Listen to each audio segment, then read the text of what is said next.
Virginia Tech came out today and they delivered the first blow. Staggered us throughout the course of the ball game. Weren't able to recover from some of the things that they did in that regard. Thought we put together a couple runs where we played with effort and energy that we needed to get back into the ball game, but the hole was too big or too great to get out of at that point. Questions for Coach? Danny, what did they do offensively that was so effective? Well, you know, they're known as a team that can make shots. And, you know, I thought they had too many guys that were too comfortable running their offense, to be honest with you. You look at where guys were scoring the ball from and their percentages, you know, we have to be much better disruptive and fly around and try to take some things away. They scored at the three-point line. They got to the free throw line and they made shots at the rim. So, you know, we needed to take something away and we weren't able to do that. How much of that had to do with Olivier picking up his second foul with about 10 minutes left or 11 minutes left in the first half and going to the bench? Well, he's our best rim protector. It would have been nice to have him out there a little bit longer, without question. Danny, offensively, you're a team that, you know, shares the ball and usually has a lot of folks in double figures. What was the problem with getting other folks involved offensively other than Brandon Childers today? Well, we had guys shoot the ball, they just didn't make any. You know, I mean, we got guys that got up some attempts. Were they good looks? Some of them were, some of them weren't. Some of them were late shot clock. You know, defensively, Georgia Tech is a really talented team, and you know we've said this time and time again. But against teams like that, once you get to the free throw line, you got to make a decision. It's either a pull up or a pass, and you can't get all the way to the rim.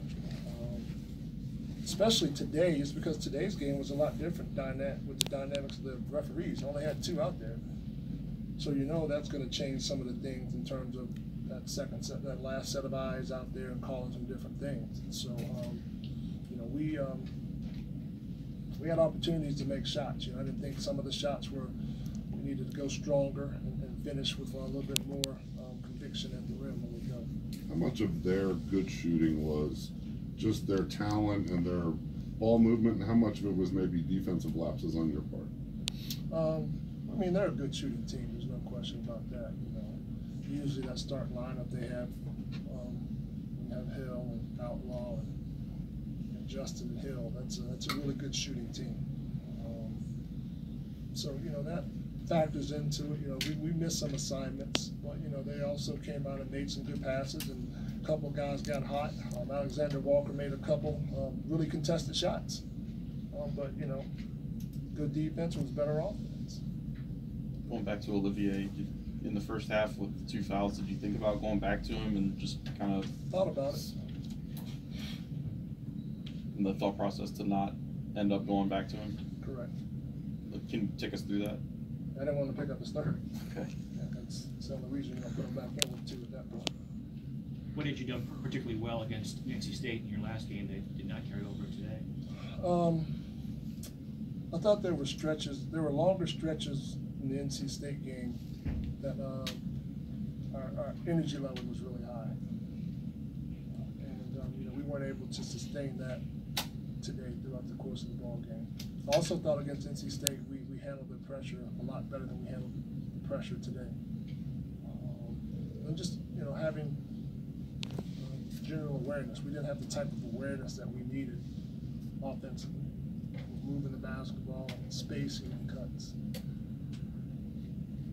Danny, how much of an impact was losing Ikenna Smart in this particular contest, you think?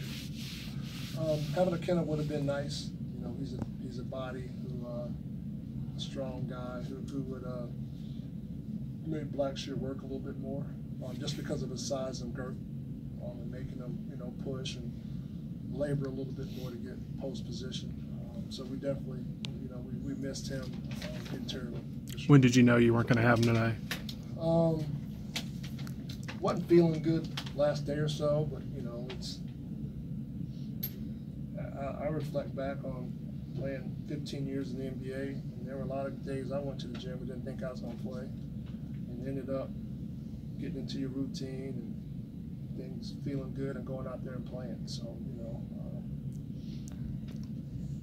I was hoping for that, to be honest with you, when we got on the bus coming to the game, that he was going to be able to find a way to give us some minutes. Given that you out rebounded them by 10 and you got to the free throw line a heck of a lot today, do you think there are things that you found out about your team that can carry over as you get ready to play some more basketball next week?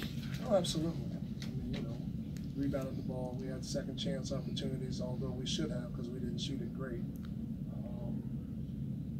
And getting to the free throw line is something, we've been able to do throughout the most part this year, get to the free throw line. So, we have to get to the free throw line and score. That's an important part of the clog for us in putting together our formula to score points. And we've got to do a better job of points in the paint and a better job of fast break points as well. When they started hitting behind the arc and you moved to the man-to-man defense, you weren't giving them much opposition on that, were you? I mean you weren't able to keep them in front of you. Not as well as we should have, but you want to get out there. Guys made a couple threes, so you close out. They put their head down and drive a gap and force help and get another shot. So, it's, you're playing up against talented players, and they're going to score points. They're going to do some things. It's just you got to try to take some things away. And we didn't take away the three-point line. We didn't take away points in the paint. Danny, we've talked in the last week or so about how your defense is better in the first half when you guys are in front of your bench. Shouldn't it work the same way for your offense in the second half by that token? I don't think so, because I think defensively it's voices, guys putting players in the right spot. We can't shoot from over there. We can yell, look inside, or one more pass, or things of that nature, but that's about the extent of it. So defensively, you have a much better or a bigger impact when you're in front of your bench. Anything else for Coach? Thank you.